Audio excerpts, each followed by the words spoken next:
Hello दोस्तों, स्वागत है आप सभी का। आज की इस वीडियो में हम जानेंगे तीसरे दिल्ली दरबार के बारे में। तीसरे दिल्ली दरबार के आयोजन का ऐलान 22 मार्च 1911 में किया गया था।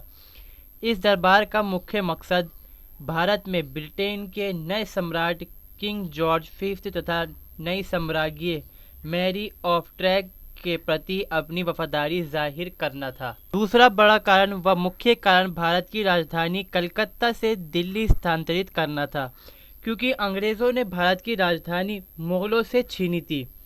दिल्ली, जो कि उस समय सत्ता का केंद्र थी मुगल के समय में, और अंग्रेज़ इस बात की अहमियत को जानते थे। इसलिए इस दरबार का आयोजन भी दिल्ली में ही किया गया था, क्योंकि अंग्रेज़ अपने आप को भारत की जनता का भाग्य विधाता दिखाना चाहते थे। और इसमें दूसरा मोड़ ये था कि जो दिल्ली है उसको राजधानी बनाने से जो कलकत्ता के या ख़ासकर बंगाल के लोग नाराज़ ना हो जाएं, इसलिए ब्रिटिश सरकार ने बंगाल के 1905 के विभाजन को भी स्थगित कर दिया था। और इस दरबार की सबसे ख़ास मुख्य विशेषता ये थी कि पहली बार भारत में ब्रिटेन का कोई सम्राट व उनकी रानी खुद भारत आ रहे थे। हालांकि यह आयोजन दूसरे दिल्ली दरबार की तुलना में छोटा व कम था, मगर इसकी अपने आप में बहुत ज़्यादा अहमियत थी। यह आयोजन लगभग पूरे एक हफ्ते चला, 7 दिसंबर से 16 दिसंबर तक।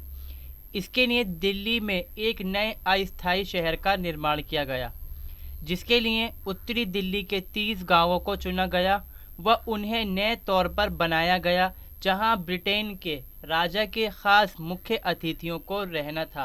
और क्योंकि राजा व रानी स्वयं भारत भी आ रहे थे, क्योंकि उस समय भारत ब्रिटेन का गुलाम था, इसलिए ये दरबार लगाया गया था ताकि भारतीयों के ऊपर अपना आधिपत्य, अपना कब्जा जाहिर किया जा सके।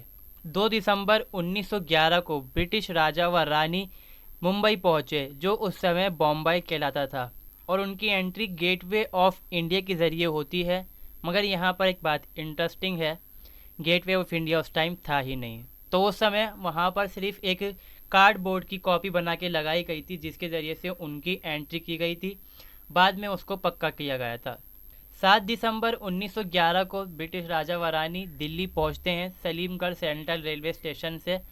और सेंट्रल रेलवे स्टेशन यानी कि सलीमगढ़ रेलवे स्टेशन उस समय दिल्ली के सेंटर में हुआ करता था, जहां पर आज के समय में भारतीय सेना की छावनी बनी हुई है।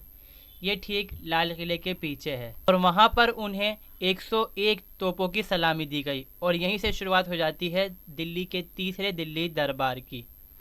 और सलीमगढ़ रेलवे स्टेशन से होते हुए राजा व रानी सीधा लाल किले पहुँचते हैं, और वहाँ से उनका एक बड़े जुलूस की वो शुरुआत करते हैं, जिसकी अगुवाई निज़ाम हैदराबाद के निज़ाम कर रहे थे। और 13 दिसंबर को दिल्ली के लाल किले से राजा व रानी अपना दर्शन कराते हैं, यानी कि खिड़की से आकर बाहर लोगों को देखते हैं और लोग उनको देखते हैं, जिसको झरोखा दर्शन कहा जाता है। ये प्रथा मुगल सम्राट हुमायूं द्वारा शुरू की गई थी, क्योंकि राजा व रानी या हम कहें ब्रिटिश सरकार जानती थी कि दिल्ली के लाल किले की अहमियत क्या है, और जो ये सारी प्रथाएं हैं, रीति रिवाज हैं, इनका क्या असर पड़ता है भारतीय जनता पर, और भारतीय जनता ये समझ बैठती है कि ये हमारा भाग्य विधाता है। 14 दिसंबर को 50,000 सैनिकों की परेड की जाती है, और कुछ खेल वगैरह खेले जाते हैं, आयोजन किया जाता है, हॉकी, वॉलीबॉल वगैरह, क्रिकेट भी खेला जाता है उसमें।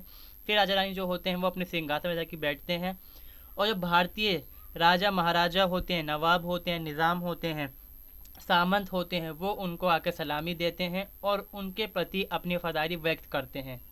फिर राजा व रानी मिलकर भारतीय वफादार जो लोग थे उनके लिए उनको मेडल्स देते हैं।